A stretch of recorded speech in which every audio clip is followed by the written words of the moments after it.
দাবি করেছে, মৃত্যুদণ্ড দিয়ে দিয়েছে। বিশাল বড় একটা কাজ হয়ে গেছে। ধর্ষণ বন্ধ হয়ে গেছে বাংলাদেশে? হয়নি।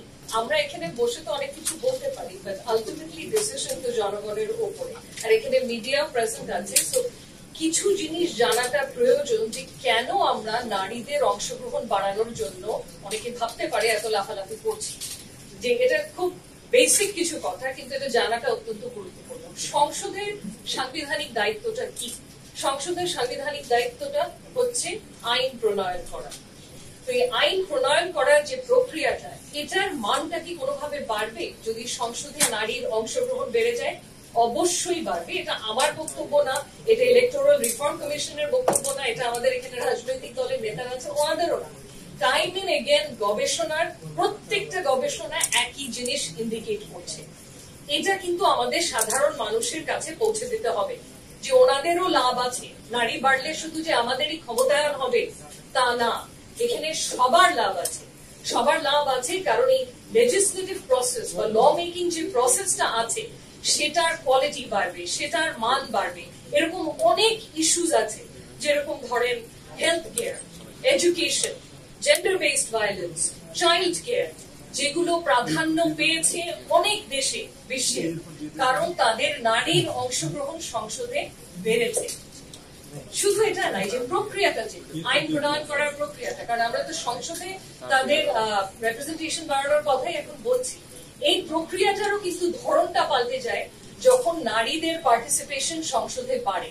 কিভাবে পাল্টায়? একটা অ্যাডভার্সেরিয়াল সিস্টেম থেকে এটা কোলাবোরেটিভ একটা সিস্টেম হয়ে যায়।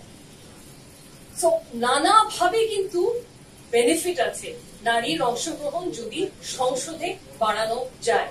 এটা শুধু নারী ক্ষমতায়নের জন্য না, এটা সবার জন্যই বেনিফিশিয়াল। এটা আই গেস আমাদের মাথায় ঢোকাতে হবে। তাছাড়া আমাদের জনসংখ্যার মোর দেন হাফ এট দিস পয়েন্ট নারীরা। তো রিফ্লেক্টিভ হতে হবে তো সংসদ রিফ্লেক্টিভ হওয়ার জন্য আমাদের যদি পরিবেশ সৃষ্টি করতে হয়, নির্বাচনী পরিবেশ, দেন সেদিকে আমাদের কাজ করতে হবে। কিন্তু সবকিছু অবাস্তব। আমরাও জানি অনেক কিছু হতে পারে, যে আমাদের শিরিন আপা যে আকাঙ্ক্ষার জায়গা থেকে যে সাজেশন গুলো করেছেন এগুলো ইমিডিয়েটলি বাস্তবায়ন করা যাবে না। বাট আমি যতটুকু বুঝতে পারছি ওনাদের কথা থেকে যে আমরা ওদিকে আগাই, ওই যাত্রাটা শুরু করি। এখনই রাতারাতি অর্ধেক বা 80% সংসদ সদস্য নারী হয়ে যেতে হবে সেটার কথা কেউ বলছে না, বাট অ্যাটলিস্ট সঠিক দিকে যাতে আমরা আগাতে পারি, এই সিদ্ধান্তগুলো নেওয়ার সময় আমাদের মাথায় থাকা উচিত আমরা সবার we all stand two benefit from this, শুধু নারীরা না। তো এই ব্যাপারে কোনো কনফিউশন থাকা হয়তো উচিত হবে না। আরেকটা, প্রথমে তো আমি যতদূর জানি যে 72-এর সংবিধানে 15টা সিট ছিল, সেটা বেড়ে পরে 30টা, তারপরে 45টা, এখন 50টা এসে দাঁড়িয়েছে। কিন্তু অর্থবহ কি কোনো ক্ষমতায়ন আমরা দেখেছি? একেবারেই দেখিনি। যে জিনিসটা মীর নাদিয়া নিবিন বলেছেন very articulately and backed up by research, যে আমরা কি একবারও দাঁড়িয়ে একটু পজ করে অ্যাসেস করার চেষ্টা করেছি যে আচ্ছা এতগুলো তো বাড়িয়ে যাচ্ছি টোকেনিস্টিক কারণে। হ্যাঁ, আমরা নারী ক্ষমতায়নের জন্য কাজ করে যাচ্ছি, টোকেনিস্টিক কারণেই বাড়ানো হয়েছে, সত্যিকার অর্থে ক্ষমতায়নের জন্য বাড়ানো হয়নি। কিন্তু আমরা কিন্তু কোনো রিপোর্ট, কোনো রিসার্চ, কোনো সার্ভে কিছুই দেখিনি যে বাড়িয়েছে যে সংখ্যায়, এটাতে কি কোনো অর্থবহ ক্ষমতায়ন হয়েছে। সেই দিকে তো তাকাতে হবে, একটা পদক্ষেপ নিলেই হবে না। যেরকম এখানে আরেকটা এক্সাম্পল বলি, যে ধর্ষণ নিয়ে যে আইনগুলো ছিল সেটা নিয়ে অনেক লাফালাফি অনেক সময় হয়েছে, কারণ আইনগুলোর মধ্যে অনেক ধরনের ঘাটতি আছে। কিন্তু ক্যাপিটাল পানিশমেন্ট বা মৃত্যুদণ্ড দাবি করেছে, মৃত্যুদণ্ড দিয়ে দিয়েছে। বিশাল বড় একটা কাজ হয়ে গেছে। ধর্ষণ বন্ধ হয়ে গেছে বাংলাদেশে? হয়নি। তো সমস্যাটা কোথায় সেটাকে অ্যাড্রেস করতে হবে এবং সবার একসাথে কাজ করতে হবে। এবার যেহেতু আমি আইন অঙ্গনের মানুষ, কিছু জিনিস আমাকে বদল করছে যে ইমিডিয়েটলি কি কি সম্ভব, মানে 2026-এ যে ইলেকশনটা হবে সেখানে কি কি সম্ভব।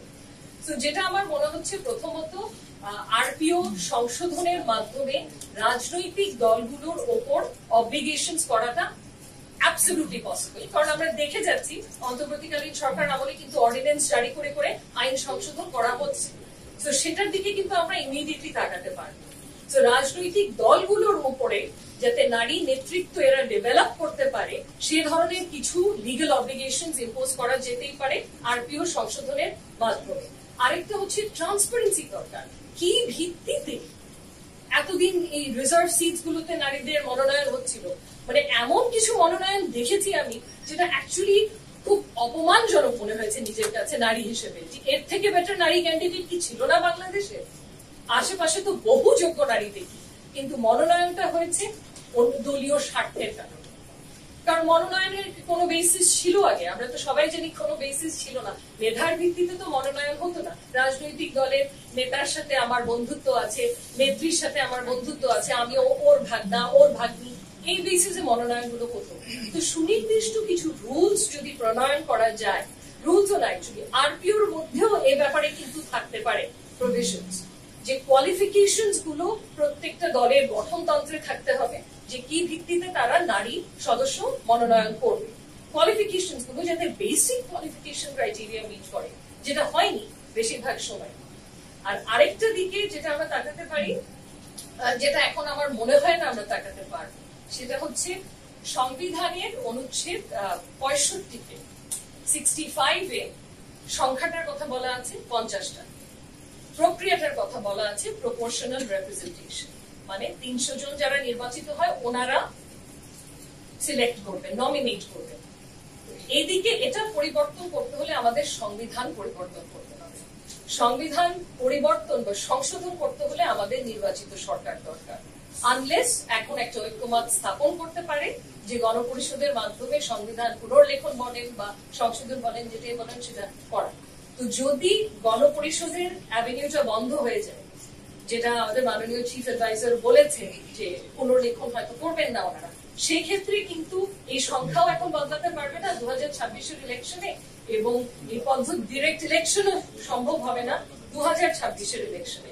তো আমাদের অ্যাভিনিউ একটাই, সেটা হচ্ছে রাজনৈতিক দলগুলোর উপর দায়িত্ব অর্পণ করা থ্রু অ্যামেন্ডমেন্ট অফ আরপিও।